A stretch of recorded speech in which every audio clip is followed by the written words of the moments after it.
So yun, sa wakas mga ka-farmers at tumigil na rin po yung ulan.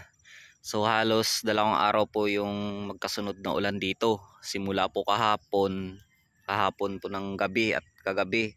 So ngayon at humina na rin. At medyo pakunti-kunti na lang yung ulan. At pasalamat na rin tayo mga ka-farmers at hindi po siya humangin ng malakas. Dahil dito sa aing talong mga farmers no, talagang delikado kapag hinangin dahil hindi pa ito kumpleto yung ating balag no. So dito inuna ko lang po kung saan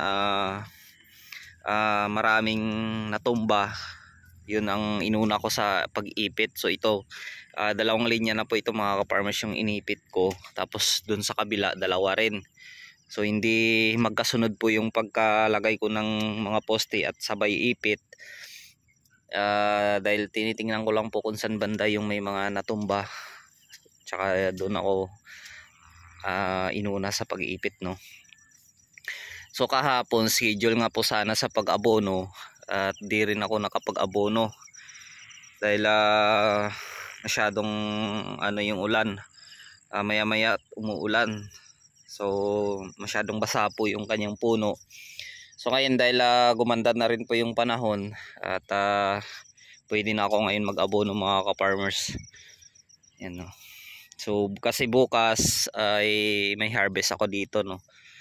Pang 5 nga ba o pang 6. So nakalimutan ko mga ka-farmers. So hindi na kasi ako nagbibilang kung ilang beses na ako mag-harvest. Yan. So medyo paunti-unti na rin pong dumadami yung kanyang mga bunga. Yan sa isang puno mga farmers, so yung kanyang mga bunga sa baba. Ayan, gandang tingnan. Dami niyang bunga. So yung abono ko ngayon dito dahil naubusan ako ng Omega, di rin ako naka-order. So yung abono ko dito ay triple 14 at saka nagmix ako ng kaunting 1620. Tinagdagan ko po yung kanyang phosphorus para mas medyo tumibay po yung kanyang puno at medyo tumibay yung kanyang mga sanga. Dahil karamihan po dito mga ka-farmers yung sanga niya ay nababali or nabibiyak sa kanyang puno. So dahil na rin po sa kabigatan ng kanyang bunga, kaya nababali no. Yan no, kanyang mga bunga mga farmers. Marami siyang bunga, hindi lang nating pansin. Yan no. At so magaganda na yung kanyang bunga. So simula po nung 1 araw at kahapon nga hindi na rin ako nakapag-spray. Na sana po ay nag-spray tayo pero hindi na rin pwede mag-spray ngayon dahil nga sabi ko bukas ay may harvest na. Kaya pagka kinabukasan na lang tsaka na ako mag-spray kapag tapos na po mag-harvest. So bali bukas na naman ng hapon tayo pwede makapag-spray. Sana gumanda muna yung panahon at makapag-spray tayo dito lang insecticide at saka fungicide. Same din po sa foliar.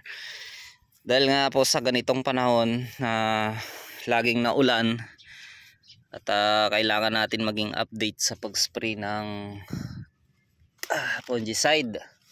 Yan, may uod siya mga ka-farmers. So, kinain siya ng uod. Para iwas na rin po tayo sa paninilaw ng kanyang mga daon. So tulad po nito. Ayan.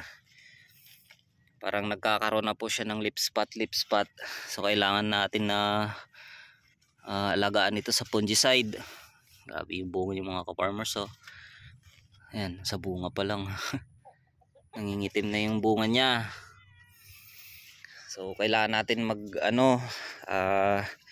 apply ng fungicide lagi kapag maulan yung panahon. So yung fungicide na gamit ko po dyan mga farmers ay yung Mancozeb at saka Score. Alternate ko po yan sila sa paggamit. So ito naman yung nalagyan ko po ng poste at naipit na. So mamaya dito muna ako sa itaas kapag nakapag-abono na ako, ito muna yung dudugtungan ko po ito. So unti-unti lang po mga farmers, no? Hindi natin to masabay-sabay. Importante maunti-unti, tsaka at saan mapupunta at matatapos din natin to mga farmers sa pag lagay ng mga balag and kanyang bunga dito. Ayan, oh. Dito kasi yung iba kasi dito mga farmers, no, nagbawas na ako ng dahon. So yung iba naman at hindi pa natapos. Dito lang inuuna ko. Tapos dito sa baba wala pa. At kailangan din kasing bawasan yung kanyang mga dahon dahil mabigat na po yan mga farmers, lalo na po kung laging nababasa ng ulan. Kaya kailangan natin na magbawas ng dahon dito. Ayan, oh. So sana lang at makarami tayong mga farmers bukas ng pitas na dito, no, sa pang-6 or pang-5 nga ba.